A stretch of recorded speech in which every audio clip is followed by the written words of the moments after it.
Assalamualaikum warahmatullahi wabarakatuh. Dalam Al-Quran Surat An-Nisa ayat 34 disebutkan bahwasanya kaum lelaki atau suami adalah pemimpin bagi kaum wanita atau istrinya. Akan tetapi, tak jarang kita dengar dan saksikan hadirnya seorang suami yang mendurhakai istrinya.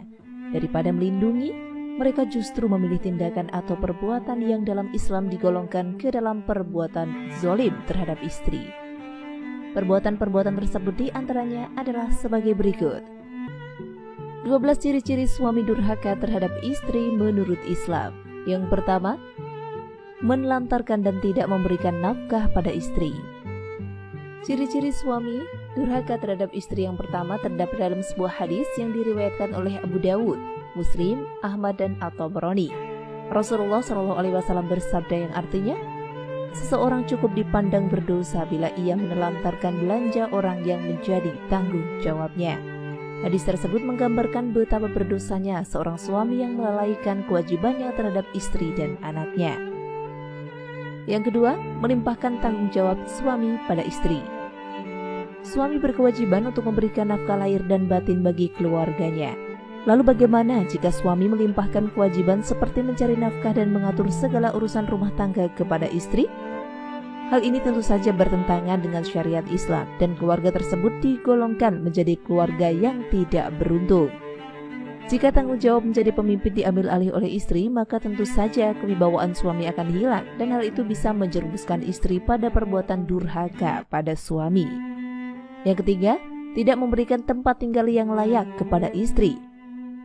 Jika seorang suami memutuskan untuk menceraikan istrinya, maka ia berkewajiban untuk memberikan tempat tinggal yang aman dan layak kepada istri yang hendak diceraikan selama masa iddah.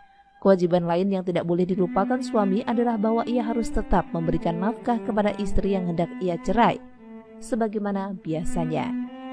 Hal ini sebagaimana firman Allah dalam Al-Quran Surat At-Talaq ayat 6, tempatkanlah mereka, para istri, di mana kamu bertempat tinggal menurut kemampuanmu. Dan janganlah kamu menyusahkan mereka untuk menyempitkan hati mereka. Dan jika mereka, istri-istri yang sudah ditalak itu sedang hamil, maka berikanlah kepada mereka nafkahnya hingga mereka bersalin. Kemudian jika mereka menyusukan anak-anakmu untukmu, maka berikanlah kepada mereka upahnya. Yang keempat, tidak mau melunasi mahar. Seorang suami yang ketika menikah memberikan mahar, akan tetapi mahar tersebut belum terlunasi dan bahkan suami tidak berniat untuk melunasinya, maka itu berarti suami telah menipu istrinya dan ia akan mempertanggungjawabkannya di akhirat. Sebagaimana sabda Rasulullah SAW yang artinya, siapa saja laki-laki yang menikahi seorang perempuan dengan mahar sedikit atau banyak, tetapi dalam hatinya bermaksud tidak akan menunaikan apa yang menjadi hak perempuan itu, berarti ia telah mengajuhkannya. Bila ia mati sebelum menunaikan hak perempuan itu, kelak pada hari kiamat ia akan bertemu dengan Allah sebagai orang yang fasik. Hadis riwayat Tabarani. Yang kelima, mengambil kembali mahar yang telah diberikan kepada istri tanpa adanya keridhaan dari sang istri. Islam memandang mahar suatu perkawinan dengan tujuan untuk menghormati kedudukan istri serta untuk pertanda atau lambang kekuasaan seorang wanita atas laki-laki yang menikahinya. Seorang pria yang apabila ia berniat menceraikan istrinya lalu meminta atau mengambil kembali mahar yang telah diberikannya kepada sang istri tanpa adanya keridhaan dari sang istri, maka itu adalah perbuatan yang tercela dan Allah sangat tidak menyukai perbuatan tersebut. Yang keenam, menyetubui istri yang sedang dalam keadaan haid atau melalui dubur. Dalam Al-Quran Surat Al-Baqarah ayat 222 telah dijelaskan tentang dilarangnya seorang suami yang menggauli istrinya kala istri sedang haid. Mereka bertanya kepadamu tentang haid. Katakanlah, haid itu adalah suatu kotoran. Oleh sebab itu, hendaklah kamu menjauhkan diri dari wanita di waktu haid. Dan janganlah kamu mendekati mereka sebelum mereka suci. Apabila mereka telah suci, maka campurilah mereka itu di tempat yang diperintahkan Allah kepadamu.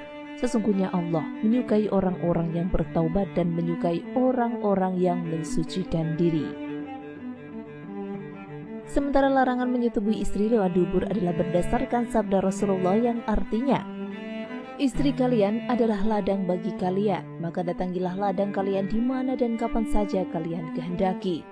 Selanjutnya, beliau bersabda, datangilah dari depan atau belakang, tetapi jauhilah dubur dan ketika haid. Hadis riwayat Tirmizi. Ketujuh, menuduh istri berzina tanpa adanya bukti yang kuat. Hal ini sebagaimana firman Allah, dan orang-orang yang menuduh istrinya berzina padahal mereka tidak ada mempunyai saksi-saksi selain diri mereka sendiri, maka persaksian orang itu ialah 4 kali bersumpah dengan nama Allah. Sesungguhnya dia adalah termasuk orang-orang yang benar. Dan sumpah yang kelima, bahwa laknat Allah atasnya jika dia termasuk orang-orang yang berdusta. Surat An-Nur ayat 6-7. 8. Menganiaya serta merendahkan martabat istri. Rasulullah melarang para suami untuk menyakiti serta menjelek-jelekan atau bahkan membanding-bandingkan istri dengan wanita lain dengan menggunakan kata-kata dan ucapan yang bertujuan untuk merendahkan martabat sang istri, baik di hadapannya sendiri atau di hadapan orang lain. Sebagaimana sabda Rasulullah dalam sebuah hadis yang artinya, dari Muawiyah Al-Qushayri, ia berkata, saya pernah datang kepada Rasulullah. Ia berkata lagi, saya lalu bertanya, ya Rasulullah, apa saja yang engkau perintahkan untuk kami perbuat terhadap istri-istri kami? Beliau bersabda, janganlah kalian memukul dan janganlah kalian menjelek-jelekan mereka. Hadis riwayat Abu Dawud. 9. Memeras dan mengajak istri untuk berbuat dosa.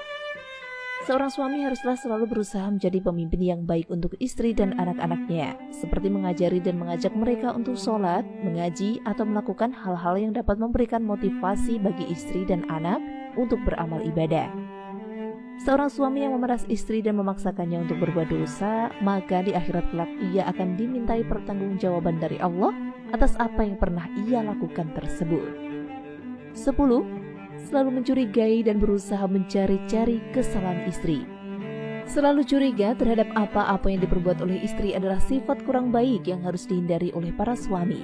Ketika seorang suami curiga kepada istrinya, maka ia akan selalu berusaha mencari-cari kesalahan istri. Hal itu akhirnya bisa menimbulkan percekcokan di antara keduanya. 11. Membeberkan rahasia hubungan dengan sang istri. Hubungan suami istri adalah hal yang rahasia, tidak ada seorang pun selain keduanya yang boleh mengetahuinya. Jika ada seorang suami yang membeberkan bagaimana hubungan dengan istrinya, maka hal itu sama saja suami tersebut melecehkan serta merendahkan sang istri. 12. Menceraikan istri tanpa adanya alasan yang dibenarkan syar'i. Seorang suami yang sudah bosan dengan istri karena berbagai alasan, seperti memiliki wanita idaman lain, bisa saja selalu berusaha mencari-cari jalan agar ia segera dapat bercerai dari istrinya. Misalnya saja dengan menuduh istri tanpa adanya bukti yang jelas. Demikian mengenai 12 ciri-ciri suami durhaka terhadap istri menurut Islam. Semoga bermanfaat. Terima kasih sudah menyimak video ini. Sampai jumpa di video selanjutnya. Wassalamualaikum warahmatullahi wabarakatuh.